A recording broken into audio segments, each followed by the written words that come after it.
Hello and welcome to DY's banner review and first impressions video for, I guess this 2025 New Year's Gala. Happy New Year, everybody. So, this particular banner brings us 4 new items, one of the biggest banners of the year.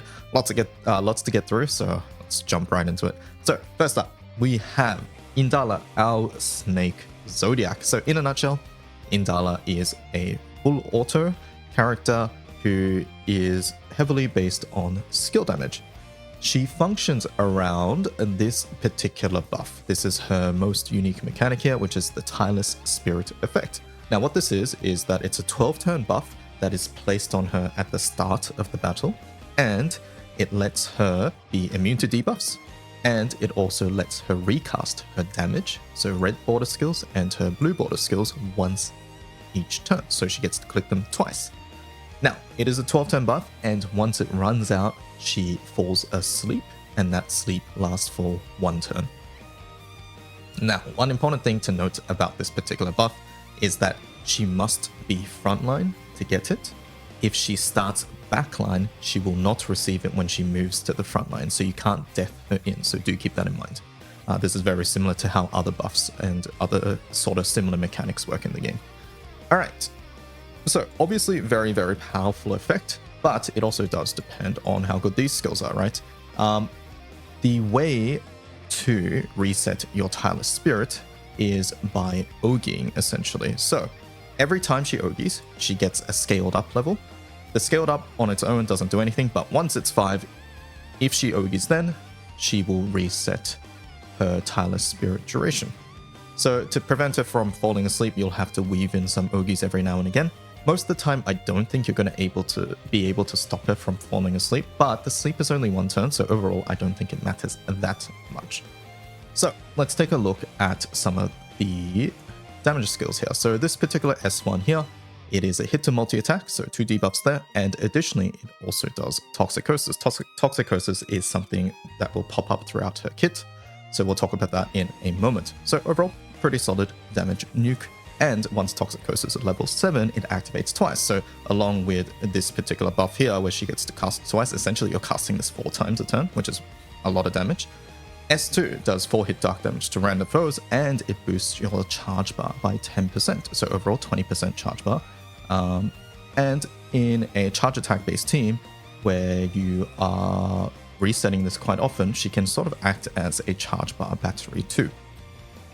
Now both of these skills actually end their cooldown whenever she ogies, so she is heavily incentivized to charge attack as part of her rotations, right? You will click these skills, you charge attack, reset the cooldowns, and then you do it again. And by doing this, you will raise the Toxicosis level, which benefits this skill, and also we'll get to it, but her passive as well. Finally, her third skill is a pretty strong buff, skill damage cap, and your skill damage is amplified. It's a 5-turn unremovable buff, but however, it does have a cost, and it lowers her Tireless Spirit effect by 3 turns. So the 12-turn buff that you start with immediately gets cut to 3 turns because you'll be clicking this at the start, so she'll be at a 9-turn duration, essentially, for her Tireless Spirit, so it makes it a little bit harder to stop her from falling asleep, but once again, I think the sleeping for 1 turn isn't that big of a deal at the end of the day. And in longer fights, she'll just be able to reset it anyway, so it's not too huge, I think. Okay, and then finally, the second passive here is where she has perhaps like the first mechanic of its kind. Basically, whenever a Dark Ally uses a skill, it has to be a skill, that raises the foe's Toxicosis level, that includes herself, it raises the foe's Snake Bit level by 1. This is a unique debuff, which does a hit to attack and defense, and it also supplements the skill damage that they take. Now, the unique part of this is that once it's at level 10, it does a 5-turn cut to removable buffs gained by the foe. So in Guild War, you often see the boss do a special attack, and then they get a bunch of buffs, right? It's in the diamond icon, those are local buffs, and they have a turn duration. Basically, those ones will get cut. It's not only in Guild War, but Guild War is the most common place that we see this sort of mechanic. And essentially, Snake is able to completely nullify those if the Snake Bite is at level 10. So I think this is sort of a cool ability. Obviously, it does depend on how quickly you can get Toxicosis on the enemy, because Snake by herself, as far as I can tell, in normal teams maybe takes like 8 or 9 turns, right? If you're not doing like charge attack loop, that's what it seems like it would take. And if we take a look at the wiki, aside from MC, and there's not too many MC sources either, there's not that many characters that do Toxicosis on a skill, right? So these two do it on Ogi, so they don't count. Tanya's is not too frequent, 6 turns. Azazel is not too frequent either. I mean, it's 4 turns, but it auto-activates, but the auto-activate wouldn't count because it has to be when they use the skill. So it really only leaves in Magus, right? Because Magus is similar to Snake in the fact that she resets her cooldowns whenever she charge attacks and is also a skill damage sort of based full auto character, right? So right now, Magus is probably the best partner for Indala to make full use out of this passive. I'm hoping in the future that we get a little bit more Toxicosis support, and I can definitely see it, which will make this a little bit easier to activate. But that being said, once again, outside of Guild War, this sort of effect is less useful just because most bosses don't get this. I think the most relevant place you might see this is Cosmos, and I have seen full auto Cosmoses with this character already, so she'll be useful in those contexts. So once again, to summarize, full auto based skill damage character, and has Toxicosis related things. There's not too much Toxicosis support in the game, but it's something I expect we will see somewhat in the near future. So yeah, that's Indala. Let's look at our next character on the banner, which is our Wind Primarch Raphael. Actually, before we do Raphael, let's take a look at the weapon first. Wind receives their second main hand specific weapon. So as always, if it's a main hand weapon, you only ever need 1 copy. Before I begin, I think this weapon will be fine in Magna as well if you have the bars to invest into it, but it's not something you should really consider unless you're heavily invested into Wind in the first place. So this talk right now is more directed towards Primal players. Okay, so the stamina, obviously very nice effect, stamina 2 as well, so it's not just regular stamina. That's the same mod as what you would find on Vortex of the Void. Let's look at these main weapon abilities. So the first one, after normal attacks, your Wind allies attack and multi-attack rate and supplemental damage stackable is boosted. It's a stackable buff. Each time you do it, it keeps going up. Oh, I forgot to mention, this is a fist. So our main classes we'll be using this with is pretty much Sumo at the moment. Maybe in the future we might see like Monk or like Runeslayer or something weird like that. But for the moment, it's mainly for Sumo. And you can really see the Sumo synergy because 1, 2, 3, 4 buffs there, right? And Sumo requires a bunch of buffs to activate their auto nuke. Immediately, pretty good synergy there. And then the second ability, this is the really strong one, which is that when you use your first slot skill, you get a double strike effect to MC, you get bonus superior element damage, so that's Echo, and you get boost to normal attack cap, so that's another 3 buffs there. This has the potential to really shake up Wind Burst, right? Until now, we've really been focusing all of our damage onto Naru for the most part for our normal attack lineups, but with the introduction of characters like Galleon Summer and now this weapon, we will very likely see a shift in Wind meta towards MC, and it's just buffing MC to do as much damage as possible. The Ogi is there, makes MC deal triple attacks and gives them flurry, but I think this is less useful because most of the time you will want to be normal attacking. Now, this particular skill is also relevant because of the summon Orologia, who we'll get to later. I'll bring it up again later, but yeah. Overall, very, very strong burst-oriented weapon and just for speedy full autos, that sort of thing. Okay, next, let's talk about Raphael himself. So the Wind Primarch is finally here, and what he brings is mainly a charge attack oriented kit with skill damage auto nukes. So let's dive right into it. Essentially, much like the other Primarchs, he has a unique buff and unique stack, and then he consumes those stacks to do something. So the way he gets the stacks is through charge attacking. He gets 2 on Ogi, and he gets an additional 1 because of this passive here, which says 1, I don't know how to pronounce this word, to Raphael upon a Wind ally's charge attack. So each time Raphael or anybody else does a charge attack, he gets 1, and then he gets an additional 2 on charge attack there.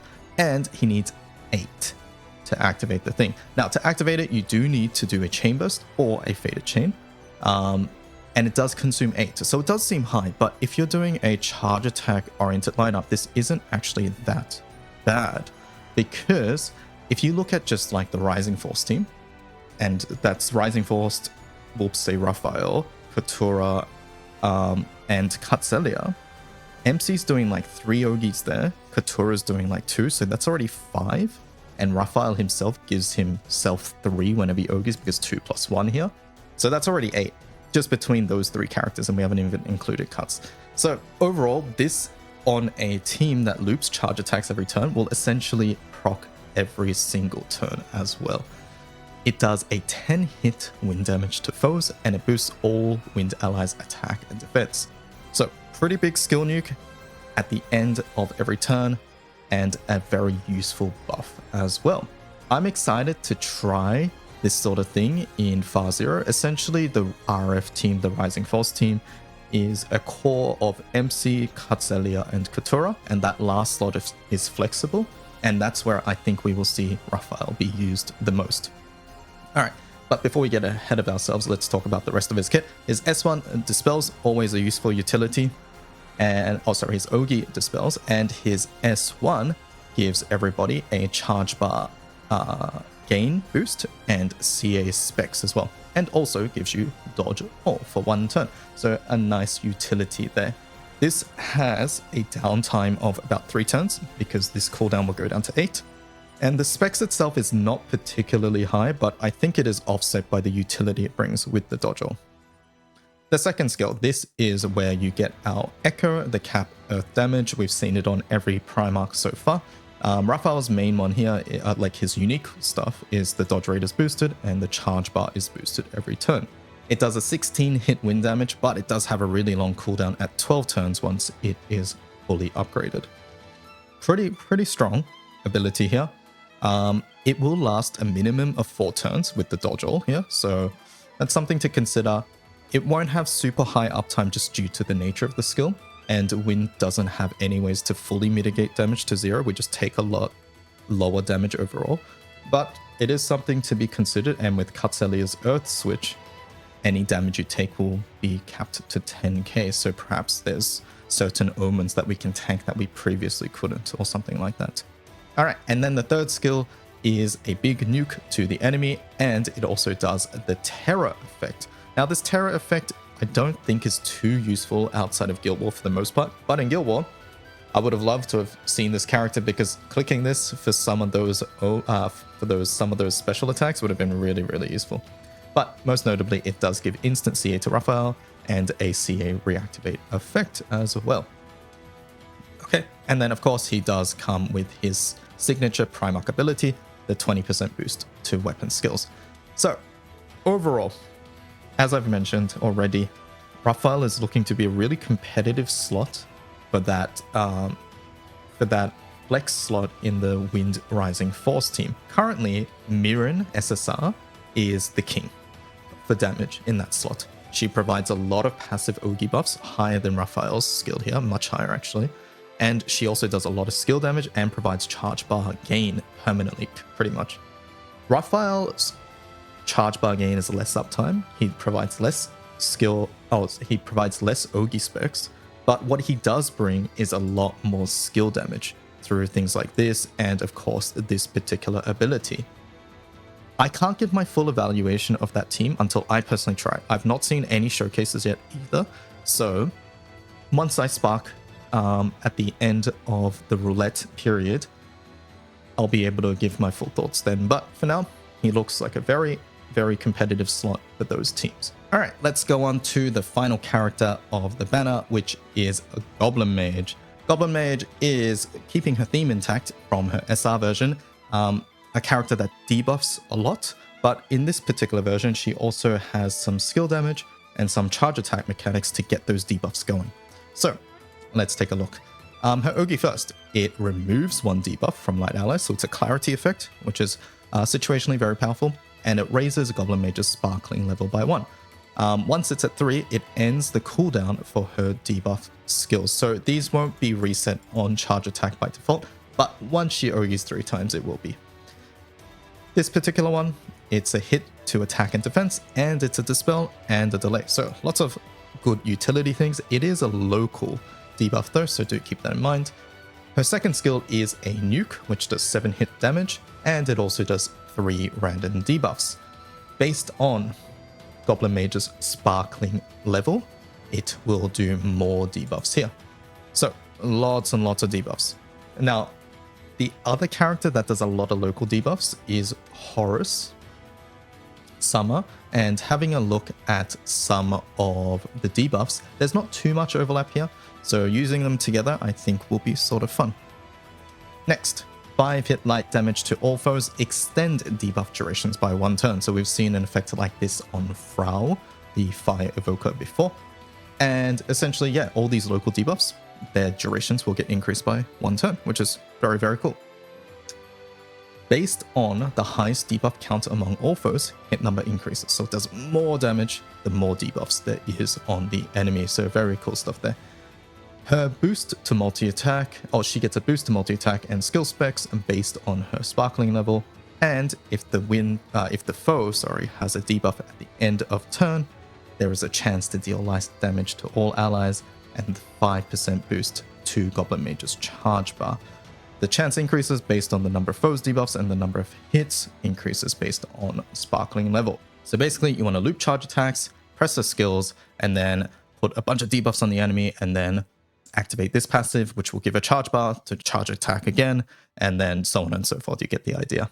So overall, once again, a sort of full auto looking character. And as mentioned, I think she will have synergy with other local debuff characters like Horus Summer. And Horus Summer also does some charge attack based things, so I think she can be a nice budget option for those teams. Do note that Goblin Mage here is a permanent character, unlike everything else on the banner, so you can surprise ticket her in the future.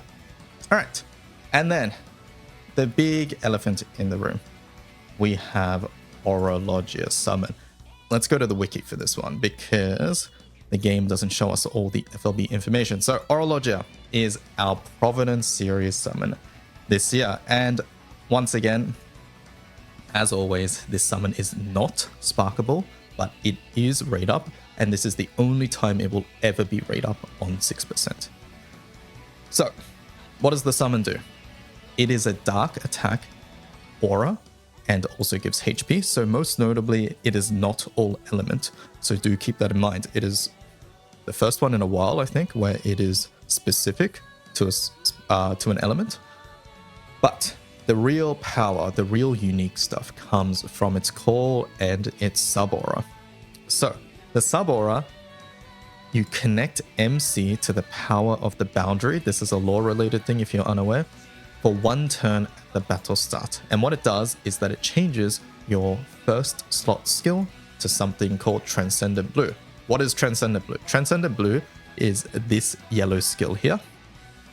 And what it does is a big skill damage nuke. Just click this. It does a big skill damage nuke like that, depending on your skill cap.